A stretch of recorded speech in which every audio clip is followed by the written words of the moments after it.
Swayam Prabha. Digital India. Educated India.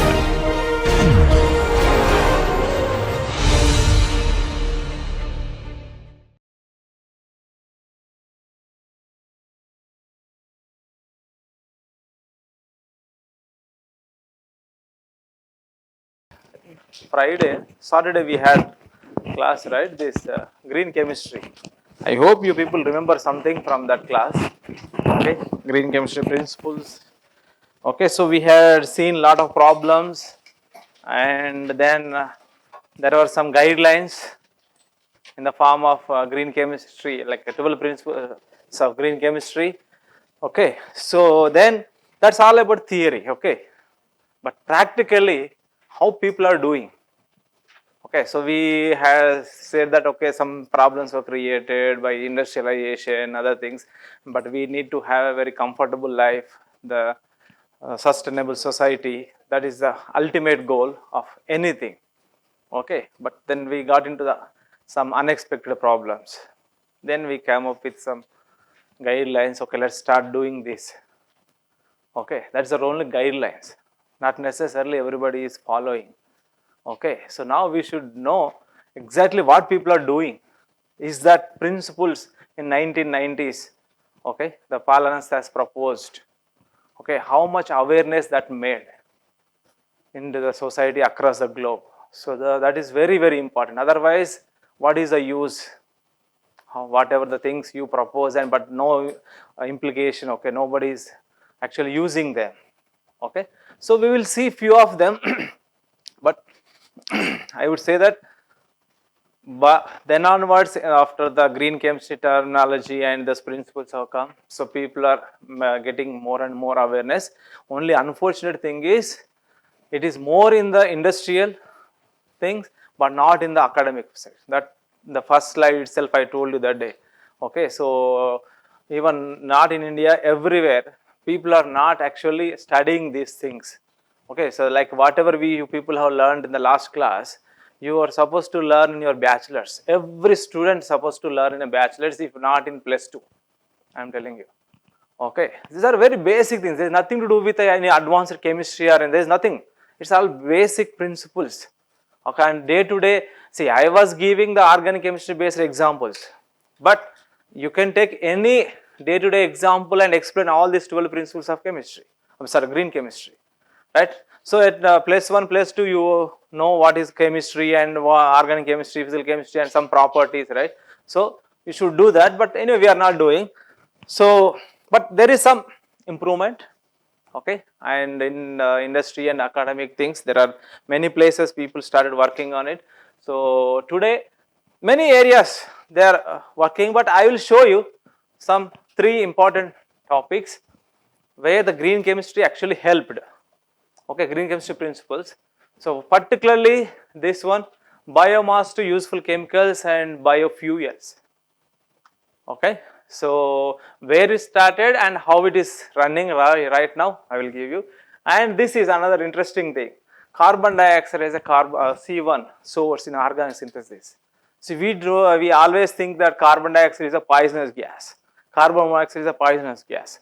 But you people learn that carbon monoxide will be used in the like formulations, okay, and carbonylations, annihilation reactions, right, as a gas. Okay, and likewise, carbon dioxide is also actually very, very useful. People are working on it. So it's like one of your reactant people use because it can supply one carbon. If possible, at least one oxygen it can supply into your products. Okay, if you start using that and start implementing in the larger scale, assume that how much carbon dioxide you consume, right or wrong? So there is no problem. Like there is a plenty of pollution you are talking about, carbon dioxide pollution, but now that you are using as a something useful building block. So that whatever the so-called pollution is not anymore a pollution, right? Because that is a useful thing. So like that people are doing, and other one is polyethylene upcycling, particularly polyethylene, polypropylene. Okay, so I will just give it quickly, okay, within this 1.5 hours or so. So I won't take much. I will give you some knowledge about how people are working on this. Okay, so let's go to this biofuels. See, so far what we are using is the fossil fuels, which we actually dig wells across the globe wherever the sources are there, and we take the crude oil. From that is the main source of all the fuels, including our cooking gases and butane, propane mixtures, to the flight fuels and other things, even the things what you use for roads, the black tar, coal tar. Okay, so everything comes from this one crude oil only. Okay, but how the crude oil is actually forming? It is actually, it's not that we are preparing or anything, it's a natural process, but that takes several years. Okay, several thousands of years. You in your lifetime, you will not be able to see if you take suppose you learn in your biology or anything that, okay, these plants are wooden pieces. Okay, once you put under a tremendous pressure and temperature, that's what that actually the fossil fuels forms. Okay, or your coal forms. Okay, they will undergo a lot of chemical reactions, and they convert into all these kind of things. But that process takes several hundreds, thousands years. So we will not be able to see. Okay, even if you start today taking some wooden piece and start doing that, you will not be able to see that it is converting into the fossil fuel, right? Which means it's a very lengthy process, and it happened with the help of nature. Okay, when several million years back, okay, maybe a similar kind of life was there, and something happened, so everything went under the earth, and they were actually underwent a lot of chemical reactions at different temperatures and pressures. Now we have those sources, and now we are digging and using. So as I said, since we cannot make, so there is an end for it.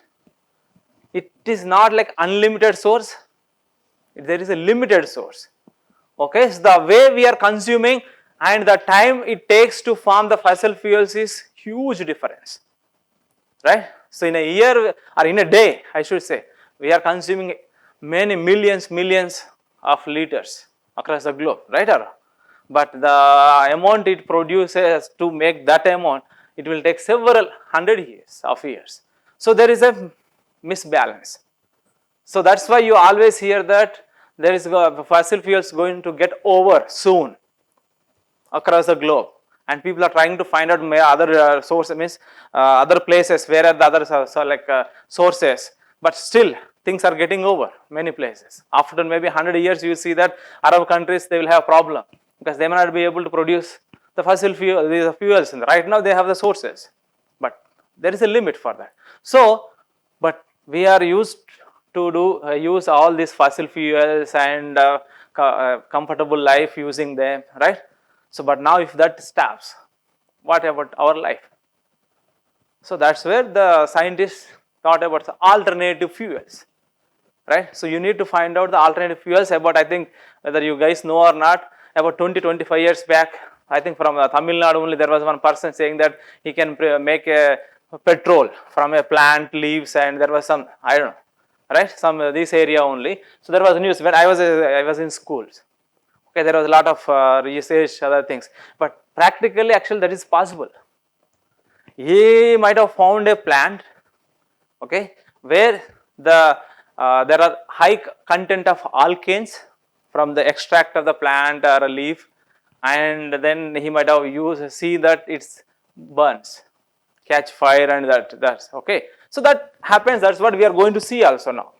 Okay, it's not that he just something a rumor or anything, but maybe since he was not technical person, not a scientific person, he was not able to actually figure out what is going on there. Okay, and he was not able to reproduce the same observations. That's why it was a failed project. Okay, so but it's true now that we can get these fuels from the plants. Okay, that's what we will see now. Okay, so this is what I have told you.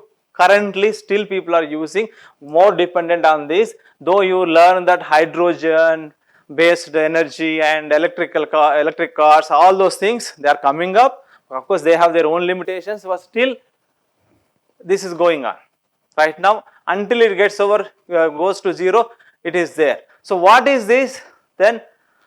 Since they are going to get over, this is the thought people are getting. Can we find out alternative energy, whether it is a carbon based or hydrogen, whatever. So we need energy to run the vehicles, to live happily, to run your ACs, everything we need energy.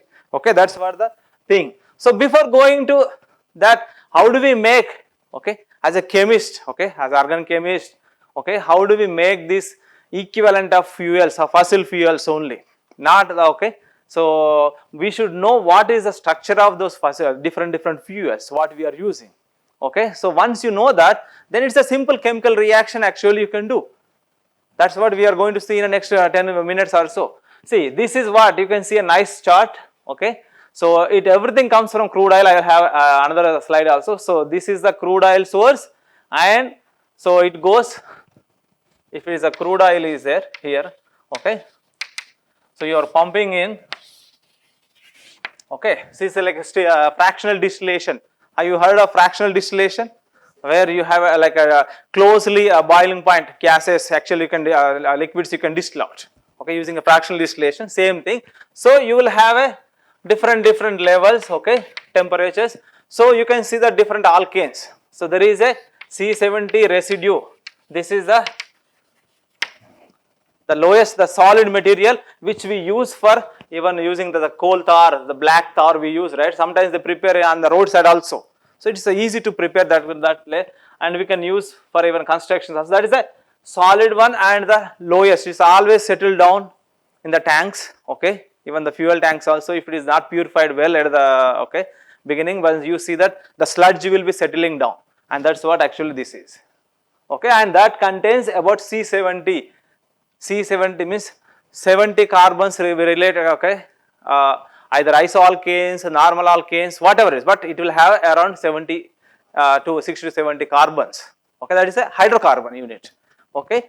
And you see that as you go higher, so it is the boiling point less, and so as you go, number of carbons, yeah, very good, decrease, okay. Then boiling point increase. How come boiling point increase? I am just talking about up. That also decrease. If you have 4 carbon versus 10 carbons, obviously it should be the 4 carbon will have less boiling point, right? So also decrease. Okay. So which means when you are doing a fractional distillation of crude oil, you get the low, highly volatile or less carbon based fractions you get first. Okay. And what is that actually? You see that C1 to C4, this is what our cooking gas is normally, what we use, methane to butane, up to isobutane, isopropane, N-propane. It's a mixture of, nothing is not a clear, but it's a mixture of hydrocarbons. That's what we use. Now come back, come down a little bit, 5 to 9 naphtha materials. These are the source of lot of chemical entities, like day to day what we use in the in industry also, our laboratories also, lot of chemicals we use, right? So these people synthesize lot of chemicals from these kind of building blocks. Okay, I will show you few examples also, don't worry about it. But and the C5 to C10 petrol, it's a petrol, whatever you use currently, petrol, real petrol. It's not a pure hydrocarbon, again it's a mixture of hydrocarbon, and people use this fraction in the petrol. Have you seen anybody using hexanes? In the laboratories we use hexanes as a solvent for column purification and all. Suppose if you don't have a petrol in your bike or car, actually you can use hexane. Okay, only thing it will damage your engine because its composition is slightly different than what we use. Okay, hexanes, isohexane, okay, cyclohexane is a mixture of C6 thing. So the people use sometimes the hexanes also as a petrol to replace, but don't try that.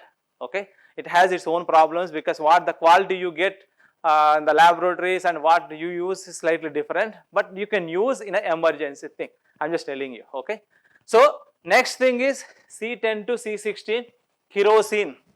Have you heard of kerosene? The blue color liquid. Okay, the government supplies these days, right? So yeah, that belongs to these things. Okay, so people use even the other things, again jet fuels, paraffin oil, there are again. So this is a rough classification what day to day the crude oil gives and what we are using with them in a day to day life. Then C14 to C20 diesels. Remember, petrol is C5 to C10. Diesels C14 to 20. Remember this is very useful. Okay. So whatever the use, the again diesel is also petrol, and C20 to C15 lubricating oils and the waxes, polishes, whatever it is. It's okay, rough classification. So which means everything is coming from crude oil, and we know crude oil is getting over. So, but now we are used for doing all these things with the crude oil. So now we need to find out how do we make them, okay, artificially. If the nature is a process taking several years, hundreds of years, now we should find a way to do them quickly. Then you will have a solution. Okay. Yeah, that's where actually this biomass. Okay, what is this biomass? Anything, crops, agricultural things. Main biomass is the plants, comes from the plants and other things. Okay, okay, and food, other things. So whatever it is. So the biomass, because the agriculture you can do every few months, you can generate the crops. Okay, so there is an unlimited source of means for all this biomass by agriculture. Sir, even you can do even 3 times a year if you have a water. So there is no limit. So if you can make use of that, and as long as human life is there, and we need a food, we need to do the agriculture. There is no compromise on that. And if you start using that agricultural either waste or agricultural food materials which you can grow as and when you need, and if that is your source of energy, whatever you are talking about, and it can easily replace your fossil fuels, because you don't have to worry, because as I said, it's unlimited. It will never get over. Any day you want, suppose assume that you have a backyard, okay, suppose some square yard, and you are just, you can grow a plant, several plants, and you say you have some machinery and just pluck some plants, okay, leaves, and crush into that and get a liquid like what you make your juice. I'm just telling you. And if that liquid is can be used for your car and this one, assume that is ultimate. And that's what we are going to see actually, how people are doing. It's not that easy what we think, but it is practically possible, people are doing it. And why people are focusing more on the biomass is simple reason, as I said, it's unlimited. It's a reservoir, you can actually grow anytime and unlimited amount, right? So that's the thing, that's why people are focusing more on the biomass. So what biomass contains, as a synthetic, as an organic chemist, as a chemist student, we should know, because we need to look into the structures. Okay, then accordingly we can prepare. Just now we have seen the structure of different fuels, and now we know what is the, so your source contains, then you should find out how do we convert this source material into the required material. A simple chemical reactions. That's what you do in your reactions, right? That's what you learn in your organic chemistry, right? Same thing you do here. There is nothing different. Only thing, the molecules are slightly different. So what people use is, these are the starches structures. Don't worry about, okay, remembering anything, okay, starches, and they comes from corn, beets, sugar cane, all these things, okay. And the triglycerides, they come from soya beans, algae, jatropha. There are many things, okay. They are all natural sources, okay. And other one is cellulose, agricultural residues, pulp, paper waste, energy crops, everything. These are, so anything you talk about, excuse me, okay, anything you talk about, so you can see that these are the structures. Now we need to convert them into our required chemical molecules, and those chemical molecules are nothing but your fuels. If at all you want to get rid of these fossil fuels and not worried about the fossil fuels, you can use them, because these are unlimited in nature, right? That's what people are doing. So people have done that in the beginning, okay. So you people may not be aware of this bioethanol, biodiesel. Have you aware of this? In our childhood we have seen this. There was this concept has come, but it just went off. Okay, why it went off? Why? What was the problem with it? I will tell you.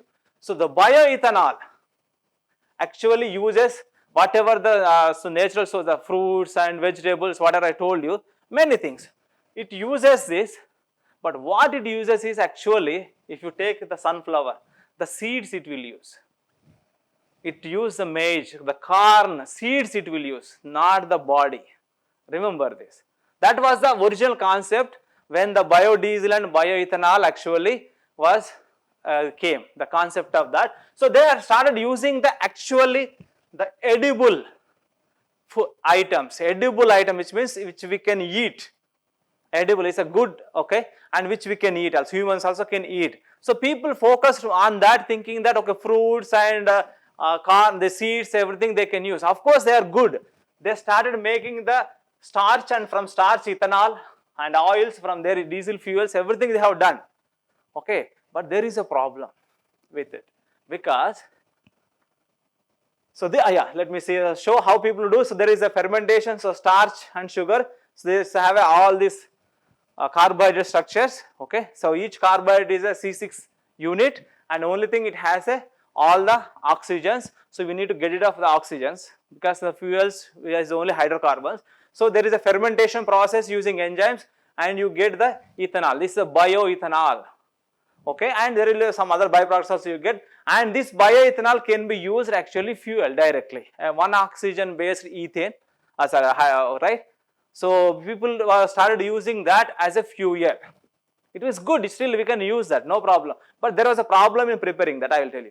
And we can take the triglycerides, and you just see that the triglycerides are lipids or oils, you people know. I don't know if you are like learning the biochemistry, okay. So these are the structures, and N will be about 15 to 20, the long chain alkanes. Just now we seen that the diesel will have 14 to C14 to C20 units. And now if you just hydrolyze this, you get a glycerol and you get a carboxylic acid which is having 15 to 20 hydrocarbons. They can directly use them actually, and these triglycerides are plenty in nature. Right or wrong? So this is can be, that's what is a biodiesel. This is coming from the bio sources. It's a biodiesel, and these are the things people are using. It's not that we are just learning. It's already in practice. People are using. But what happened to this? Why did not come up that efficiently? Is this picture summarizes. See, you are using the edible products, edible, which means the eatable things. And if that goes on over the period of time, what happens is actually the food you are supposed to eat, it's getting converted into the fuel. And there will be a day where you have to think whether you have to eat your food lunch or you have to feed your car. There will be a competition. There will be a decision, a tough decision you have to make one day if that goes on.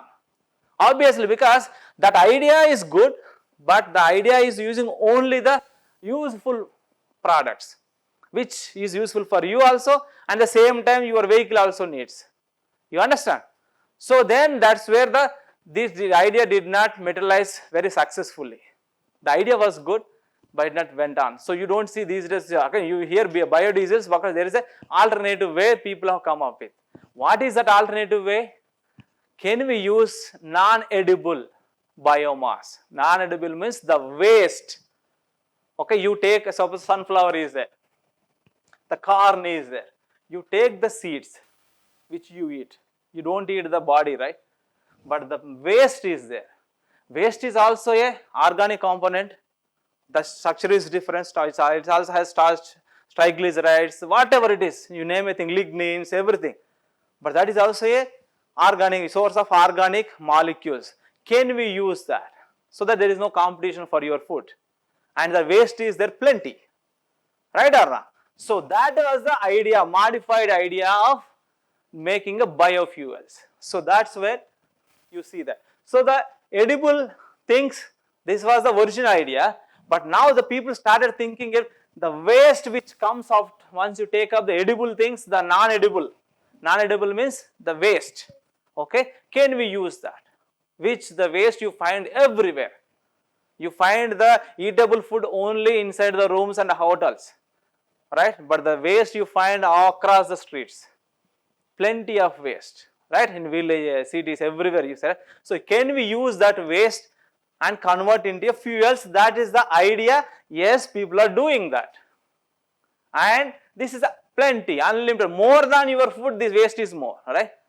The waste quantities are more than your food, the actual eatable food. And that's what they do is, this is actually the waste major component is something called lignocellulose. I will show you in a minute the structures.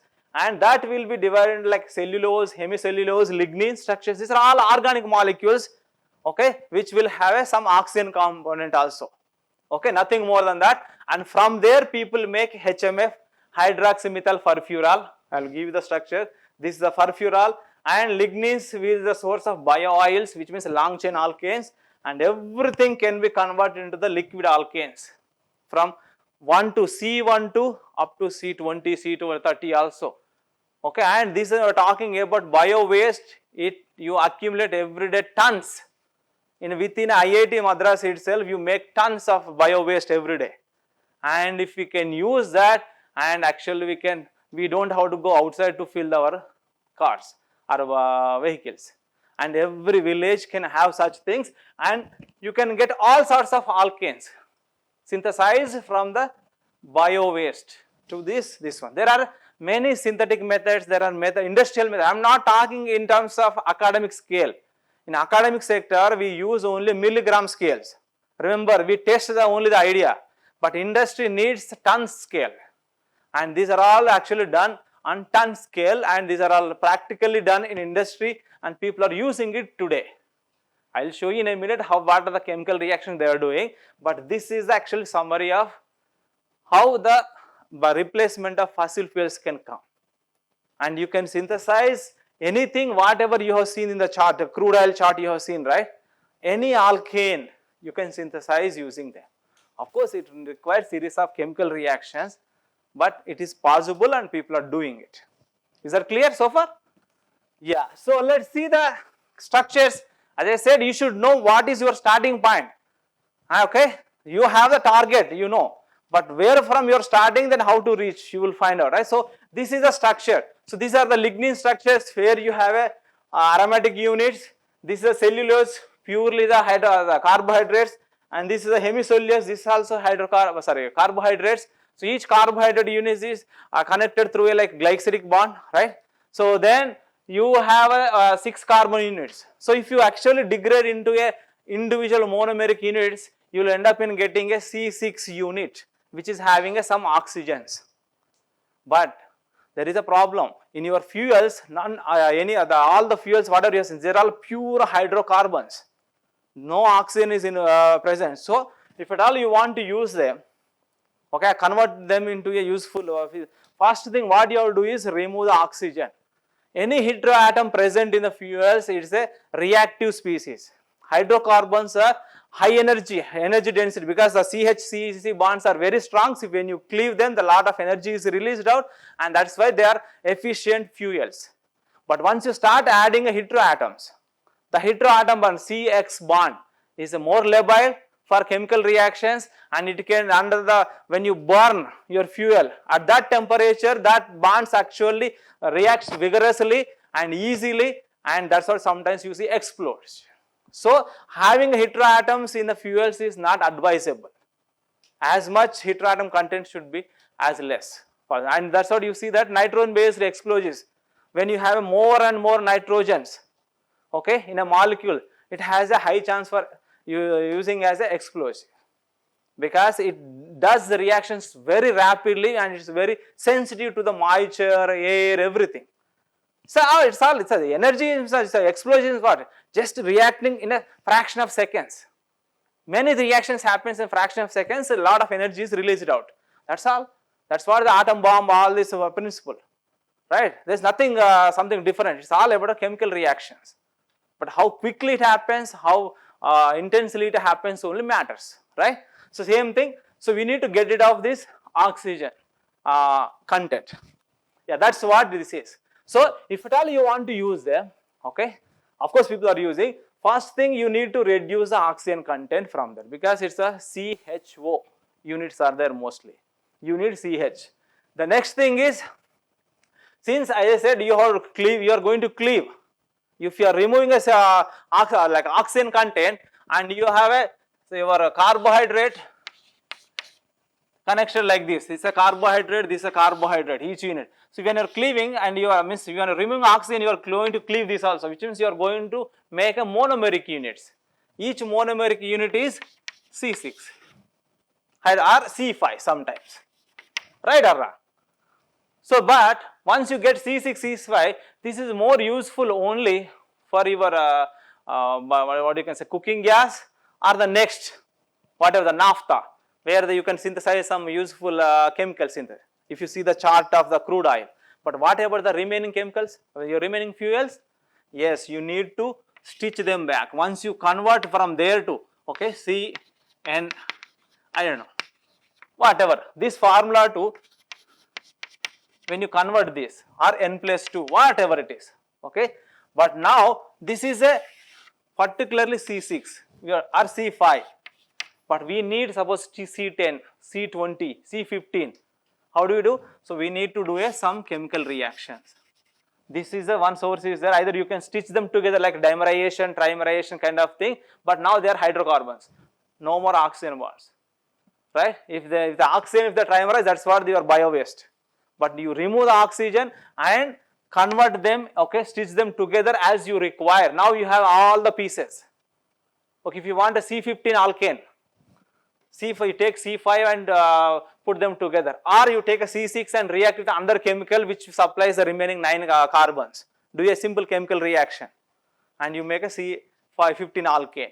You understand? So that is what should be done now. So convert, that is what this the second point. CC bond, you need to make some CC bonds because you are not directly getting the molecules what you want. You are getting a small molecules, you need to put them together. Okay, so these are the two major operations people should do: reduce oxygen content and make the CC bonds as you require. Okay, and there are many methods people do. Okay, don't worry about all this. There are plenty of methods: gasification, pyrolysis, liquefaction. Don't worry about that. But I will show you a simple methods. The Fischer-Tropsch synthesis, how many of you know? Good, very nice. So it's a simple principle, starts from the carbon monoxide and hydrogen. It's a water gas or syngas you call it. Okay, in presence of a metal catalyst, they start reacting. You can see that there are various conditions, various metals, result, it's a nice chart, okay, result in a different chemical entities, but that also leads to the hydrocarbon synthesis. The Fischer-Tropsch synthesis, if you control, you see that.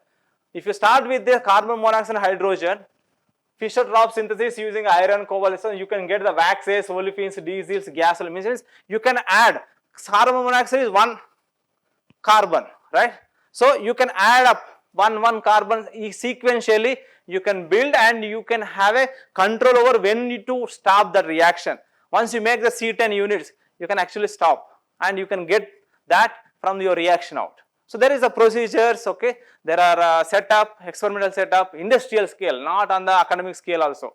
The large scale people are doing that, but this is the use of Fischer-Tropsch synthesis. So people do make all these things these days.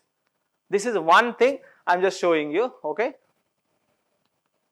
So this is the mechanism, you can see that how it starts the carbon monoxide and hydrogen, then this keep on building, adding one carbon, and you can make the required amount of carbon units in your molecule. There is one of the method, Fischer-Tropsch synthesis, okay, which is using a carbon monoxide.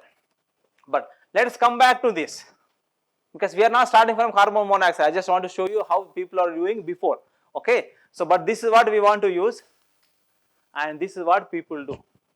So, just summarizing, cellulose is a polymeric unit of your carbohydrates. When you do degrade into a, means cleave that glycidic bond, okay, whatever.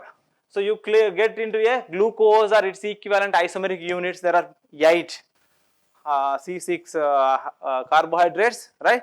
So, you get into all of them and this will be processed into, these are the first generation chemicals which you get from any bio waste. Note down this, it's very important. First generation means anything after that, anything whatever you do starts from one of them, these 3. So they will be directly coming from your bio waste, and so far that is the case. So okay, because they have, these are 6 carbons, these are 5 carbons, these are 5 carbons, okay, and they are directly from your carbohydrates which are coming from your bio waste. So these are first generation useful chemicals. From there people start doing many things, because now we should find out how can we utilize these building blocks for making your fuels, isn't it? Because they are the direct source. You cannot make your fuels directly from the bio waste. There is a steps. Okay. Now you have arrived at this. If you use hemicellulose, which is a one carbon short, you get a furfural. This is called furfural. This is called hydroxymethyl furfural, HMF. You will hear this name very often. HMF, hydroxymethyl furfural. Okay. And this is the levulinic acid, GVL, gamma valorolactam. These are the three key building blocks which you synthesize or which you get from any bio waste. Okay. So then cellulose or hemicellulose. So now I will show you some conditions. Now we have to figure out how do we use them. Now if you see 6 carbons are there, 5 carbons are, that's what I just told you, right? So you will get either end up in getting either 5 carbon unit or 6 carbon units. From there again you need to build, right? So luckily if you remove one more carbon or 2 more carbons, you get into your cooking gas, butenes, butanes, all those things you get. It's easy to get them. But if you need higher things, you need to do some condensation reactions. You need to club other reactants too, okay, along with them. But interestingly, you have a carbonyl hydroxy, carboxylic acid, carbonyl, lactone. If you cleave that, alcohol and acid, and nice functional groups are there which can be utilized to do the condensation reactions. Okay. Yeah. So this is the. Don't worry about learning mechanisms or anything. As I told you, I can give the slides, okay, but understand the basic idea of this, because this class is not for teaching you some organic chemistry here or anything, at least my class, okay, I am not for that. Here I am trying to teach you about the green chemistry. Only we are taking the organic chemistry examples, nothing more, okay. So what happens is, you start with this, just simple mechanisms, okay. So there are plenty of methods when they take this, the carbohydrate mixture which comes from biomass, okay, and people convert directly into the HMF. As I said, this is the first building block, first generation building blocks you get, and this is the mechanism you like. Simple thing. Under acidic conditions, all these reactions happen under acidic conditions. If you see, series of dehydration reactions are happening, nothing more than that. Okay, so there is some proposed mechanisms with acyclic intermediates and cyclic intermediates. It's a simple thing. When you have an acid thing, so first dehydration happens here. So this is a more labile hydroxy in your carbohydrates. If you are a biochemistry student, you will know, okay, because this will push electrons, this will go away. So protonation happens here, it will be lost as a water easily. If you don't understand, I will show you this. This is what you are talking about, right? Look at this. Okay, this is CC. So what is this? It's nothing but a hydrate, but when you have a connected this, what is this functional group?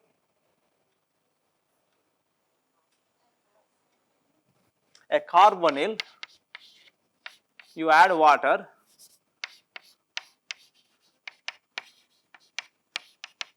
it's a hydrate of carbonyl. If you add 2 methanol, suppose alcohols, what you call? If R is suppose this one, assume this methanol is there. What you call this one? What is the functional group? I am not hearing, huh? This is not hemiacetal, acetal only, right? So ketone, since it's a ketone, it's a ketone, right or wrong? Whatever you say, this is a hemiacetal. One hydroxy, one alcohol is a hemiacetal. It's nothing but that only. Don't think something different. Okay, when you do the ring opening, actually that's why you are getting a ketone. So this hydroxy comes here and you make this one. So this is a intramolecular cyclic hemiacetal, you can say. Cyclic hemiacetal only. So if you start using that, these all reactions are much easier. Don't think that something special functional group is there, something big molecule is there. No, it's a very simple functional group. So what it does is, in your hydrolysis of this, you push electrons and go do this, right? Ketal-acetal hydrolysis, when you add acid, same thing is happening here. So here acid will come, this will push, sorry, where is that? Yeah, here. This will push electrons. That's why the first dehydration happens here.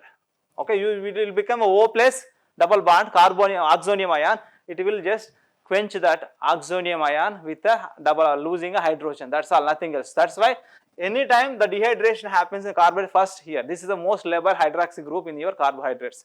Okay, so from there another dehydration happens because this pushes electrons, this double bond goes here, this hydroxy is left. This you are not doing any simple enol to the carbonyl conversion only you are doing under acidic conditions. So this will protonate, but nothing will happen to this, but there is a double bond migration here, so it will go away as a water. You get to this double bond, this converts into the aldehyde. And next dehydration happens here because here primary versus secondary, you get a hydroxy. This is simple mechanism, let's not worry too much about the mechanism, but what I am telling is, so all you need is a simple acidic conditions to make this to that hydroxymethyl furfural. Okay, and that's what you see this. Such a simple aqueous hydrochloric acid people use, and the biomass, the bio waste what we generate, okay, every day, food waste, everything whatever you generate, you can take and treat with this, okay, and you get 85% yield of this hydroxymethyl furfural in tons, liters you can generate. That's what industry is doing even like now. Okay, this is a paper about 20 years back it came. That's what it's 90s, the green chemistry principles started getting attention, and people started doing that applications. People started learning and started thinking about it, how can we utilize these things. Okay, and this is some experimental details. Okay, and there are many methods, don't worry, any decent acid can do this reaction. It's a simple transformation of from your carbohydrates to the hydroxymethyl furfural. I am just showing one or two conditions, but plenty of conditions, different industries use different conditions. Okay, but this is nicely feasible now. Okay, you can also do in your laboratory if you have this one and give any acidic condition reflux, you get a HMF. Okay, in your laboratory also. So I will not spend much time here. Let me go. Yeah, now you have HMF. I just told you HMF. Other one is there, right? What are the three things? Very good. Levulinic acid. What is that?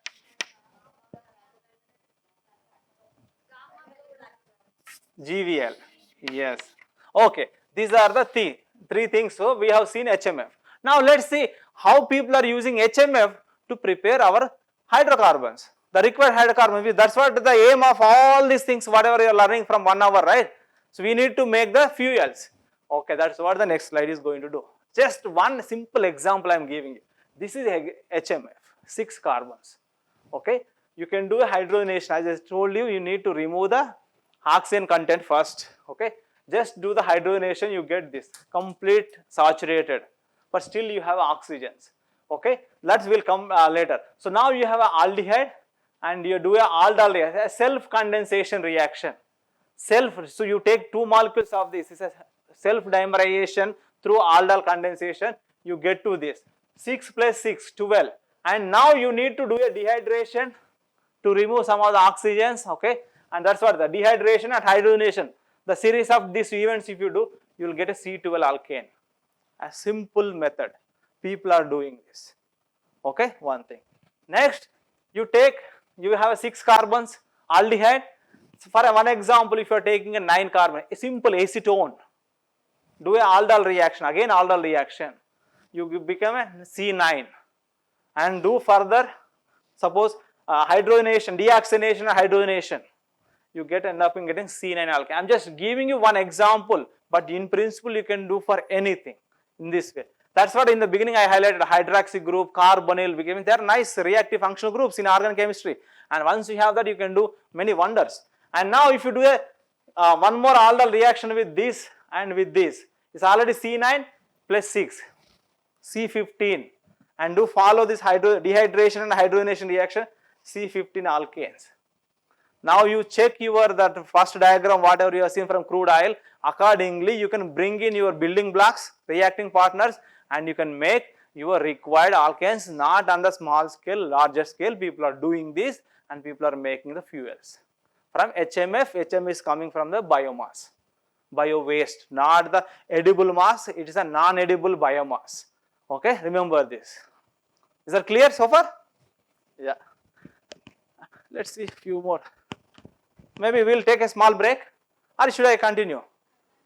No problem, right? Okay, that's good.